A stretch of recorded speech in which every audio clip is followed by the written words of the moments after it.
નમસ્કાર, આપ જોઈ રહ્યા છો નેશન પ્લસ ન્યૂઝ. હું છું આપની સાથે હિરલ પંડ્યા.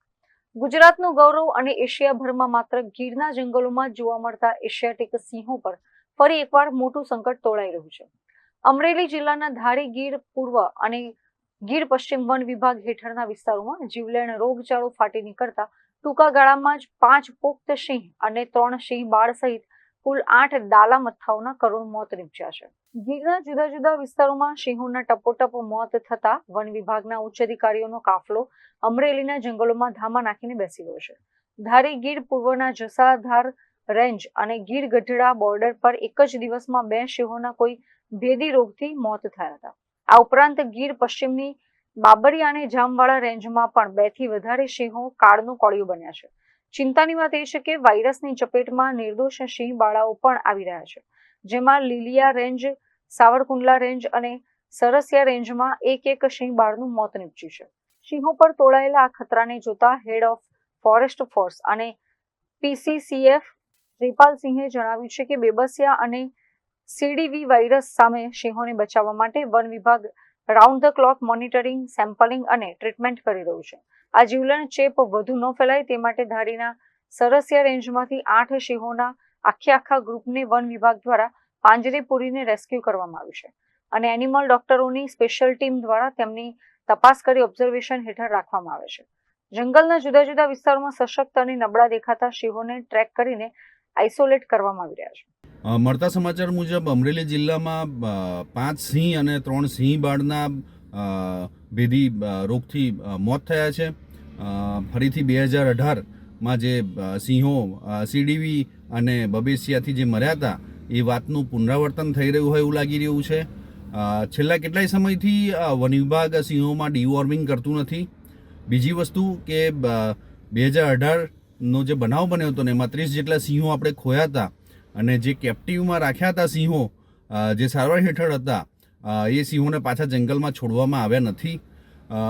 અને અત્યારે જે પ્રમાણે પરિસ્થિતિ ઊભી થઈ છે તો 2018ની જે ઘટનાથી વન વિભાગે સંજ્ઞાન લીધું નથી અને અત્યારે હાલમાં ખૂબ જ ગંભીર જે સમાચાર આવી રહ્યા છે અને ખૂબ જ ગંભીર પરિસ્થિતિ જે ઊભી થવા જઈ રહી છે તો વન વિભાગ તાત્કાલિક આ બાબતમાં પગલાં લે.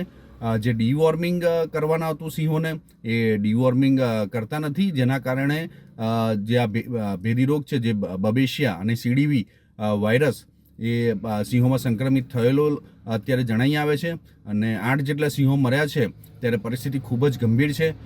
વન વિભાગે બીજા જે કાર્યો છે કે ભાઈ જંગલની જમીનો આપવી, કોઈને માલધારીને પુનર્વસન કરાવવું, આ જે બધી બાબતો છે એ બાજુ પર રાખી અને સીધા સિંહો માટે કામ લાગવું જોઈએ. વન વિભાગે પોતાના જે સિંહોના વિસ્તારનો જે સ્ટાફ છે એને તાત્કાલિક એલર્ટ મોડ પર રાખી અને દરેક જગ્યાએ દરેક સિંહોને ચેક કરવા જોઈએ અને જે પ્રમાણે અમેરિકાથી રસી લાવીને જે બણકા ફૂંકવામાં આવ્યા હતા જે તે સમયે 2018ની અંદર, તો એ રસીનું શું થયું અને અત્યારે જે સિંહો મોતને ભેટી રહ્યા છે તો વન વિભાગ તાત્કાલિક આ બાબતમાં પગલાં ભરે. ઉલ્લેખનીય છે કે ગીરમાં વાયરસનો આ કાળો કેર નવો નથી. આ પૂર્વે વર્ષ 2018માં દલખળિયા રેન્જમાં સીડીવી વાયરસે 29 થી વધારે સિંહોનો ભોગ લીધો હતો, જ્યારે વર્ષ 2020-21માં પણ ધારી અને ખાંભા ગીર આસપાસ બેબસિયા નામના લોહીના કણો તોડી નાખતા રોગના કારણે 10 થી વધુ સિંહોના મોત થયા હતા. ગત વર્ષે પણ સિંહ ગણતરી બાદ ખાંભા, રાજુલા અને જાફરાબાદ પંથકમાં બીમારીના કારણે 15 થી વધુ સિંહોના મોત નીપજ્યા હતા. વારંવાર આવતા આ રોગચાળા સામે વન વિભાગની પ્રિવેન્ટિવ કામગીરી સામે હવે સિંહ પ્રેમીઓ સવાલો ઉઠાવી રહ્યા છે અને આ ગૌરવ સમાન વનરાજની પ્રજાતિને બચાવવા માટે વૈશ્વિક સ્તરની રસીકરણ અને કડક પગલાં ભરવાની માંગ તેજ થઈ રહી છે. Dharmesh Mehta, nation plus news, Amreli.